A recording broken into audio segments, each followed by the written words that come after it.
Cuando era adolescente, estaba en la clase de juveniles, así como los chicos están en la clase de juveniles, y mi maestra de juveniles se me acerca aparte y me pregunta: David, necesito hacerte una consulta, ¿no? Me dice: ¿vos fumás? Y le dije que no, obviamente, y le pregunté por qué.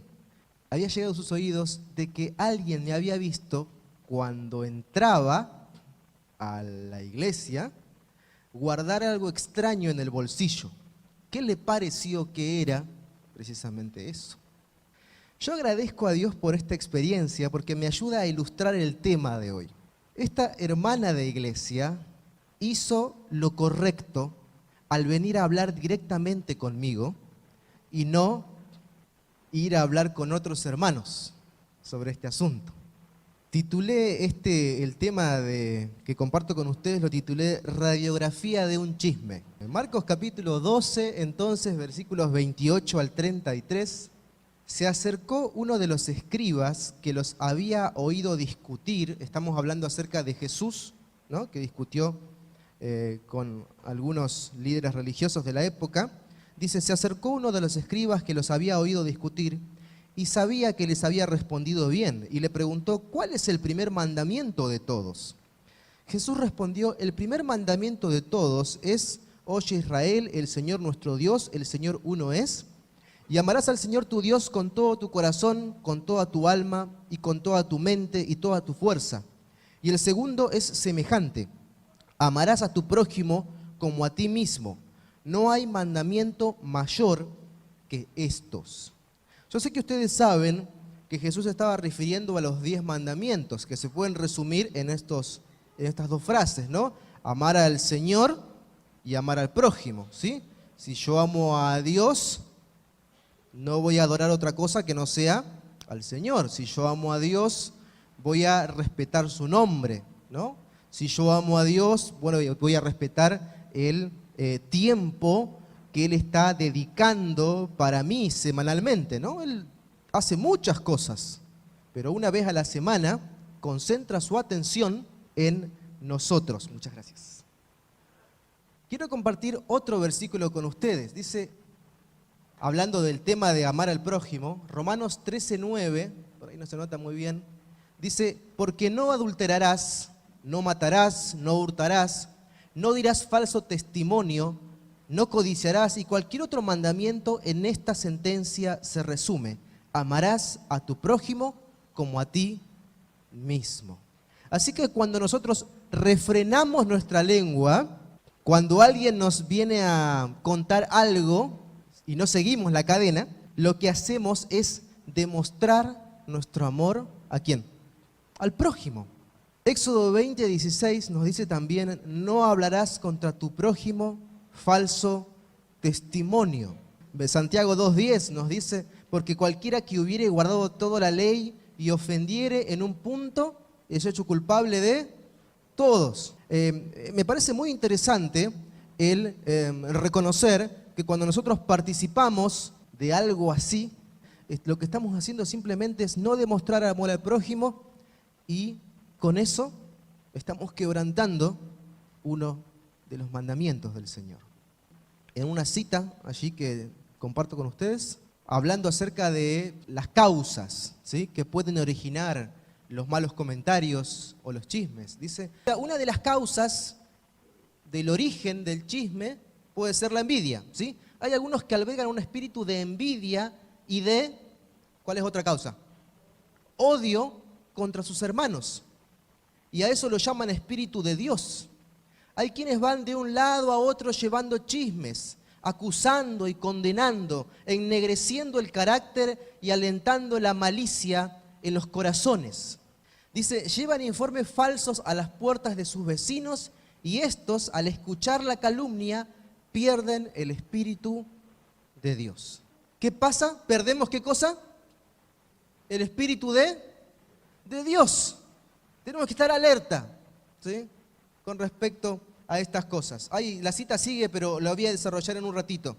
El Señor en Levítico capítulo 19, dice: no andes difundiendo calumnias entre tu pueblo, ni expongas la vida de tu prójimo con falso testimonio. Yo soy el Señor. No alimentes odios secretos contra tu hermano, sino reprende con franqueza a tu prójimo para que no sufras las consecuencias de su pecado. O sea, si veo a alguien haciendo algo incorrecto, en contra de los principios, ¿qué tengo que hacer? Fácil, ¿no? En la teoría. Lo que hizo esta maestra conmigo, ¿no? Hablar aparte, ¿sí? En la teoría es muy fácil, pero en la práctica no nos animamos. Nadie dice que es fácil. No es fácil, no es fácil. Pero es la forma en que nosotros demostramos amor hacia nuestro prójimo, hacia aquel que al parecer está errando.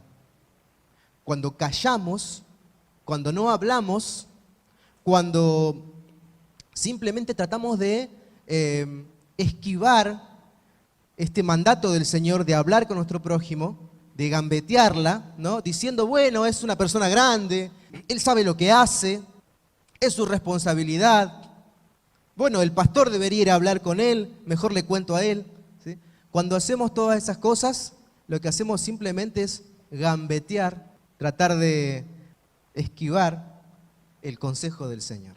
Que es que si nosotros vimos, o si ha llegado a nuestros oídos, nosotros seamos los que demostremos el amor al prójimo yendo a hablar con él. Es difícil. No estoy diciendo que sea fácil, pero es un mandato del Señor. Tenemos que hablar con esa persona a solas. Si no hablamos, nos estamos volviendo cómplices de su pecado. Ya nos volvemos participantes de su pecado. Tenemos que hacerlo previa oración, ¿sí? Y no desde la posición de juez, sino desde el amor al prójimo, como veníamos leyendo, ¿sí? Es una demostración de amor al prójimo. Quiero contarles una ilustración. En algún lugar del mundo donde me tocó estar, y esto no es una crítica, trato de ilustrar, ¿sí?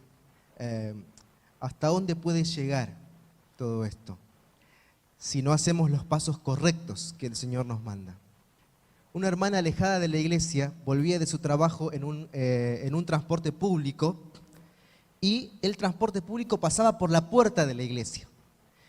El detalle es que la iglesia estaba en construcción, estaban construyendo, y el primer anciano de la iglesia también estaba construyendo su casa. Pero esta hermana, que no estaba yendo a la iglesia hace un buen tiempo ya, cuando pasaba con este transporte público, vio que el anciano de la iglesia, el primer anciano, estaba cargando las bolsas de cemento y de cal de la iglesia y poniéndolas en su auto para llevárselas. Entonces la hermana de iglesia, ya hace mucho tiempo que no venía a la iglesia, habló con otra hermana de iglesia. Y así se fue formando una bola de nieve hasta que en algún momento llegó a los oídos de la hija de la anciana de iglesia. Y ahí fue cuando explotó la bomba, ¿no?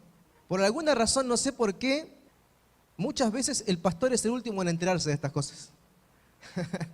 Y cuando ya explotó todo, ahí recién hay que tratar de reconstruir los pedazos. Pero entonces tuvo que haber una reunión grandísima. Realmente la iglesia resultó muy herida, pero gracias a Dios todo resultó aclarado. ¿Qué había pasado? La iglesia había comprado, se había excedido, se había equivocado un poquito en comprar mucho material, muchas bolsas de cemento, que se estaban empezando a endurar. Entonces el anciano de la iglesia, que también estaba construyendo su casa, hizo un trato con la junta de iglesia y con el pastor, diciendo, miren, yo puedo comprar en el corralón, pero en vez de eso, les puedo dar el dinero a la iglesia y comprar directamente de la iglesia y sacar las bolsas de allí para que no se les enduren a ustedes y yo tenga el material que necesito. Y así resulte la iglesia y yo beneficiados, ¿sí? Para que nadie se perjudique. ¿Entendieron la idea, más o menos? ¿Sí? Así que eso es lo que había pasado. Nada hubiera sucedido si esta persona hubiera hablado directamente con el anciano de la iglesia. ¿No es así? Pero todo, cuando es pasado de boca en boca y de oído en oído, se complica. Así que, mis hermanos, es importante que estemos vacunados en contra de estas situaciones, ¿sí? Cuando alguien nos viene a contar algo, tenemos que preguntar: ¿ya hablaste con la persona? ¿Ya hiciste el paso bíblico? Y nosotros, ni una palabra de lo que hemos escuchado. Y si nos damos cuenta que va a ser un chisme, bueno, ni siquiera prestemos oído a eso, ¿sí? No, para, antes que me termines de contar. ¿Hablaste con la persona? ¿Se entiende lo que estoy diciendo? ¿Sí? Es importante para la salud de la iglesia. Hablando del chisme, de las calumnias y de todos estos problemas de la lengua que muchas veces no controlamos como seres humanos, porque a todos nos pasa en algún momento, un poquito o mucho, pero a todos. Dice: este pecado es peor que el de Acán. Su influencia no queda restringida a aquellos que lo albergan. Es una raíz de amargura por la cual muchos son contaminados. Y me llama mucho la atención, dice: Dios no puede bendecir a la iglesia hasta que se vea libre de este mal que corrompe las mentes, los espíritus y las almas de los que no se arrepienten y cambian su conducta. Dios no puede bendecir a la iglesia cuando dejamos que haya alguna raíz de todo esto. Ahora, para poder comprender bien, repasemos cuál fue la historia de Acán. ¿Cuántos han escuchado hablar de Acán alguna vez? Por los demás que no han escuchado tanto por ahí acerca de él, vamos a repasar, ¿sí? Josué capítulo 7 nos habla acerca de la destrucción de Jericó y después de eso de la derrota en Jai. El pueblo de Israel había salido de Egipto y había visto los grandes milagros que Dios había hecho en favor de su pueblo. Cómo Dios había convertido el agua en sangre como una señal de su poder y de advertencia para con Egipto. Vio cómo Moisés había separado las aguas y ellos pasaron en seco en medio del mar Rojo. Demostraciones tan grandes de la mano de Dios protegiendo a su pueblo. Muchísima gente, 40 años en el desierto, no se les envejeció la ropa durante 40 años, no se les gastaron los zapatos durante 40 años. No tuvieron que cosechar, Dios mismo prácticamente faltaba que Dios les dé de comer en la boca, porque todas las mañanas ellos salían de sus carpas y la comida estaba allí para poder recogerla. El maná estaba allí para que ellos pudieran ser sustentados con el alimento necesario. Cuando están por incursionar a Jericó, que fue la primera ciudad donde llegaron, se les presenta. Josué era el nuevo líder, Moisés acababa de morir hace muy poco y Josué estaba con muchas dudas. Viene para fortalecer al pueblo y para fortalecer a Josué. Demostraciones lindísimas, demostraciones poderosísimas de parte de Dios para con su pueblo. Pero el ángel del Señor le dice a Josué que cuando tomen Jericó no agarren ningún despojo, o sea que no se lleven nada de esa ciudad a sus carpas. Porque la costumbre era que cuando derrotaban a una ciudad, derrotaban a un pueblo, ellos podían tomar de las riquezas que habían allí. Dios les dice que no, que en la primera ciudad donde ellos van a incursionar no tomen nada. Y esto es interesante, ¿no? El primer fruto, que también está descrito en la Biblia, lo de los primeros frutos, el primer fruto de su incursión, de la toma de la tierra prometida, era esta ciudad. Y Dios dice: no tomen nada de allí. No tomen nada de esta ciudad. Jericó era una ciudad con murallas altísimas, muy fuertes. Dios les dice de que ellos debían dar vuelta alrededor de la ciudad y que las murallas, al séptimo día de dar vueltas, iban a caer por sí mismas. Ellos no iban a hacer nada como demostración del poder de Dios para con su pueblo. Otro milagro más. Ahora, cualquiera de nosotros pensaría, bueno, al ver todas estas cosas de la mano de Dios tan presente y tan notoria, todos nosotros, si hubiéramos estado allí, seguramente hubiéramos obedecido.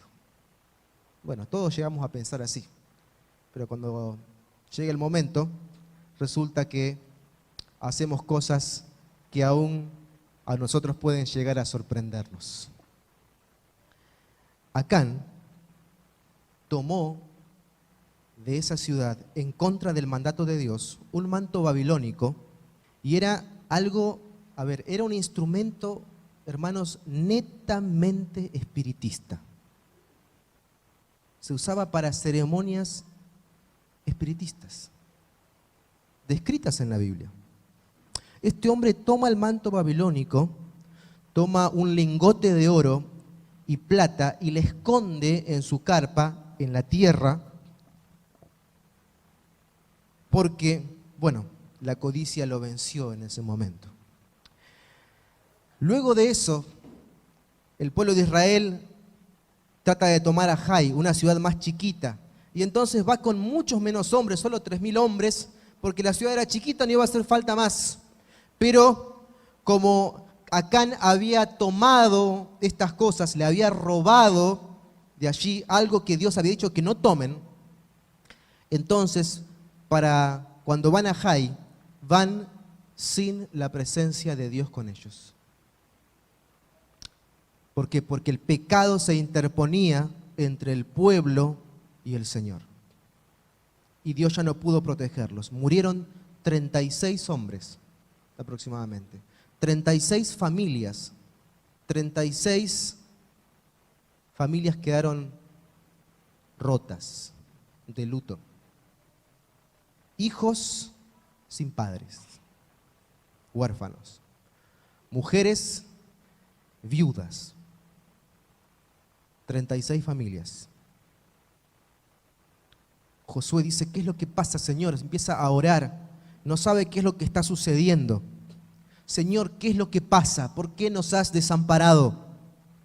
¿Por qué nuestros enemigos nos derrotan? Y el Señor le dice, Israel ha pecado, han quebrado mi pacto que les había mandado, han tomado de las cosas condenadas, han hurtado, o sea, han robado, han mentido y aún las han escondido entre sus enseres. ¿Qué dijo Dios? El pueblo de Israel ha pecado, ha quebrantado el pacto, han tomado las cosas condenadas, han hurtado, han mentido, han escondido el anatema. Y le dice, levántate, santifica al pueblo y diles, santificaos para mañana porque el Señor Dios de Israel dice así, cosas condenadas hay en medio de ti, Israel. No podrás hacer frente a tus enemigos hasta que quites de tu medio las cosas condenadas. ¿De qué estamos hablando? ¿El tema de hoy? El chisme. No podrás hacer frente a tus enemigos hasta que quites de tu medio las cosas condenadas. Y entonces la Biblia nos dice que Israel hace preparar a todas las tribus de Israel. Y Dios desde las 12 tribus de Israel, Dios elige a la tribu de Judá. Y de entre los hombres de Judá, de entre las familias de Judá, elige a una familia. Y de esa familia elige, de entre todos los hombres allí, elige a Acán. Y entonces Josué se le acerca y le dice, Acán, ¿qué hiciste? Contanos, por favor. Ayúdanos a entender qué es lo que está pasando. Y Acán confiesa su falta.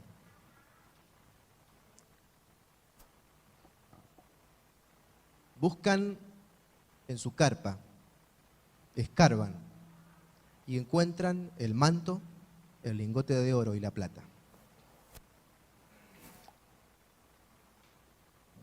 36 familias estaban de luto.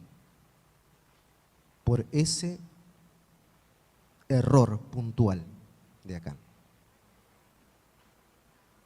36 familias. ¿Saben?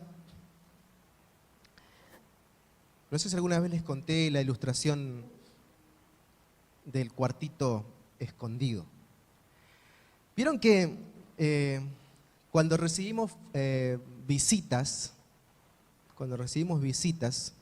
y esto me viene a la mente porque como mañana es el Día de la Madre, hace muchos años que no paso un Día de la Madre con mi mamá. Y gracias a Dios mañana va a estar llegando. Así que cuando llega alguna visita, preparamos la casa, ¿verdad? Ahora, a muchos les sucede que cuando preparamos la casa, limpiamos todo, hay algunas cosas que parece que no tienen un lugar, ¿no? No sabemos dónde meterlo.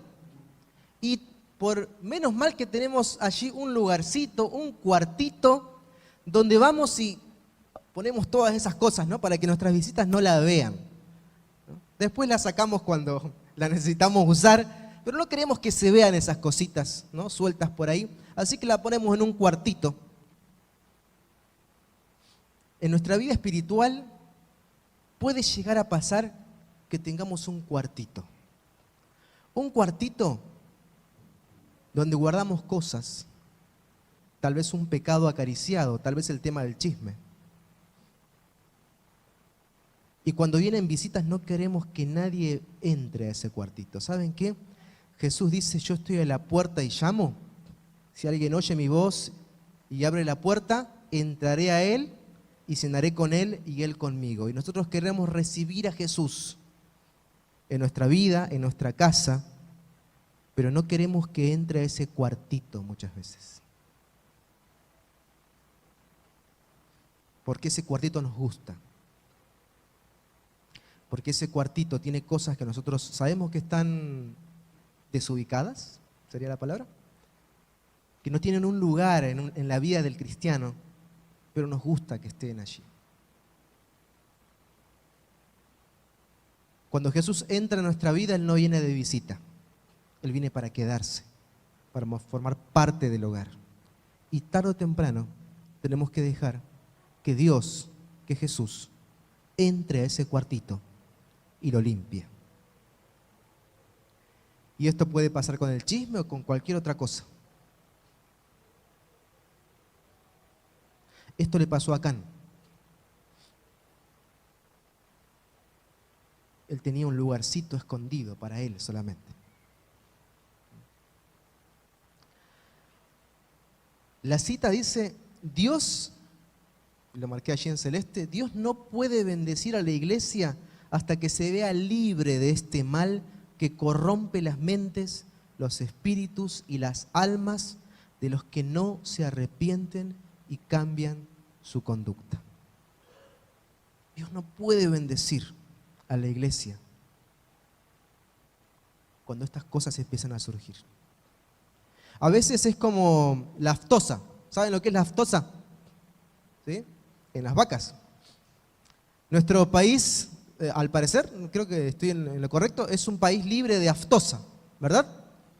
Pero de vez en cuando surge algún caso, ¿no? ¿Y qué hace el gobierno, qué hace el ministerio que está a cargo de eso? Se encarga de que no se propague, ¿sí? Hasta que queda eliminada la aftosa nuevamente y somos un país libre de aftosa. Eso es lo que tenemos que hacer nosotros, mis hermanos. No tenemos que dejar que se propague cuando surja. ¿Para qué? Para que Dios pueda seguir bendiciendo a su iglesia. Y esta es una advertencia, dice, la influencia que más debe temer la iglesia no es la de los opositores abiertos, infieles y blasfemos, sino la de los miembros profesos de Cristo, que son ¿qué?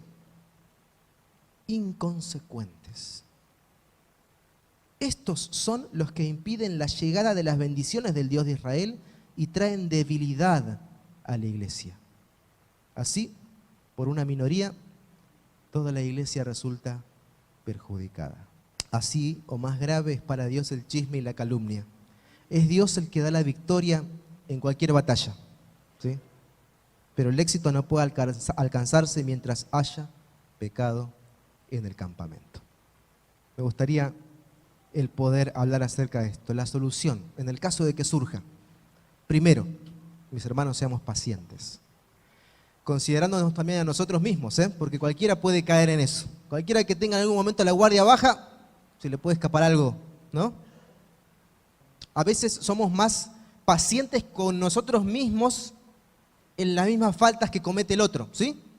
El otro comete lo mismo que yo, el mismo error que yo, pero con él no somos pacientes. Conmigo soy paciente, tengo una excusa. Ah, bueno, porque el otro me hizo enojar, o porque él hizo esto, ¿sí? Entonces, seamos pacientes, así como somos pacientes con nosotros mismos, seamos pacientes también con los demás. Santiago capítulo 3, versículos 2 al 18, es largo, pero nos habla muy bien acerca de este problema, ¿sí?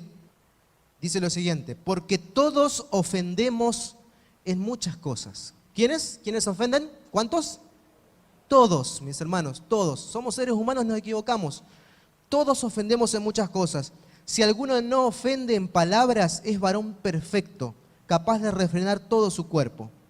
Ponemos freno en la boca de los caballos para que nos obedezcan, y así dirigimos todo su cuerpo. Mirad también las naves, aunque grandes y llevadas de impetuosos vientos, son dirigidas con un timón muy pequeño a voluntad del piloto. Así también, la lengua es un miembro pequeño que se jacta de grandes cosas. Un pequeño fuego, cuán grande bosque enciende. La lengua es un fuego, un mundo de maldad. Se halla entre nuestros miembros y contamina todo el cuerpo. Inflama el curso de la naturaleza cuando es inflamada por el infierno. Toda clase de bestias, aves, serpientes y seres marinos pueden ser domados y han sido domados por el hombre, pero ninguno puede domar la lengua, un mal irrefrenable, llena de veneno mortal. Con ella, versículo 9, bendecimos al Señor y Padre, y con ella maldecimos a los hombres, creados a semejanza de Dios. De una misma boca proceden bendición y maldición. Hermanos míos, esto no debe ser así. ¿Acaso echa alguna fuente por una misma abertura agua dulce y amarga? Hermanos míos, ¿puede la higuera producir aceitunas o la vid higos? Tampoco una fuente de agua salada puede dar agua dulce. ¿Quién es sabio y entendido entre vosotros? Muéstrelo con su buena conducta, por sus obras hechas con sabia mansedumbre. Pero si abrigáis envidia amarga y rivalidad en nuestro corazón, no os jactéis ni mintáis contra la verdad. Esta sabiduría no es la que desciende de lo alto, sino terrena, animal, diabólica. Porque donde hay envidia y rivalidad hay perturbación y toda obra perversa. Pero la sabiduría que viene de lo alto, primero es pura, después pacífica, modesta, benigna, llena de misericordia y buenos frutos, imparcial y sin hipocresía. Y el fruto de la justicia se siembra en paz para los que procuran la paz. ¿Cuántos dicen amén? Amén. La confianza y el amor mutuo deben ser estimulados y fortalecidos en los miembros de la iglesia. ¿Qué cosa? La confianza y el amor mutuo. Cierren todos, por temor de Dios y amor a sus hermanos, los oídos a los chismes y las censuras. Primero, dice, señalad al que lleva el chisme las enseñanzas de la palabra de Dios. Mateo capítulo 18, eso es fundamental, ¿sí? Señalen lo que dice la Escritura acerca de esto, ¿sí? 2, invitadle a obedecer las Escrituras. Y tercero, y a llevar sus quejas directamente a aquellos a quienes cree en el error. Esta acción unida, estas tres cosas unidas, traería un raudal de luz a la iglesia y cerraría la puerta a un torrente de mal. Así quedaría Dios glorificado y muchas almas se salvarían. A veces sucede de que quien pensamos que se está equivocando realmente no se está equivocando. Es un malentendido que nosotros hemos tenido, nada más. Pero es bueno, es saludable para nuestra iglesia y para cualquier otra iglesia que podamos dar estos pasos de amor. Hablamos del amor al prójimo muchas veces, pero esto es una forma concreta de demostrar amor por nuestro prójimo. Te invito a que si alguna vez algún comentario negativo llega a tus oídos, puedas demostrar tu amor al prójimo a través de estos pasos y así mantener la salud de nuestra iglesia. No solamente sirve para la iglesia, sirve para cualquier otro ámbito. ¿Cuántos están dispuestos a decirle al Señor, Señor, si esto llega a suceder, estoy dispuesto, con valentía y en tu nombre, a hablar con amor con mi prójimo? ¿Cuántos están dispuestos a decirle eso al Señor? Amén. Amén. Si estamos dispuestos a hacerlo, ¿qué les parece si oramos para que el Señor nos ayude a cumplir esta decisión y mantener sana nuestra iglesia? ¿Sí? Vamos a orar. Padre nuestro que estás en los cielos, te damos gracias porque, Señor, tú nos adviertes acerca del chisme, acerca de la calumnia, acerca de los comentarios negativos, querido Dios. Gracias porque tu palabra es clara, tu consejo es claro. Pero, querido Dios, muchas veces vamos a necesitar de valentía, vamos a necesitar demostrar nuestro amor al prójimo obedeciendo tu palabra en este aspecto, hablar directamente con la persona. Querido Dios, te rogamos que nos ayudes a no esquivar esta responsabilidad cuando nos toque. Y querido Dios, también te pedimos que nos ayudes a ser prudentes, a no ponernos en lugar de jueces, sino en el lugar de nuestro hermano cuando le hablemos. También rogamos, Señor, para que si en algún momento alguien nos viene a hablar mal acerca de otra persona, podamos también ser con las palabras justas y con amor, tampoco en lugar de juez, a hablar con esta persona e invitarlo a tomar los pasos bíblicos que tú has dejado en tu palabra para tratar estos temas. Querido Dios, te lo agradecemos y te pedimos en el nombre de Jesús. Amén. Dios los bendiga, mis hermanos.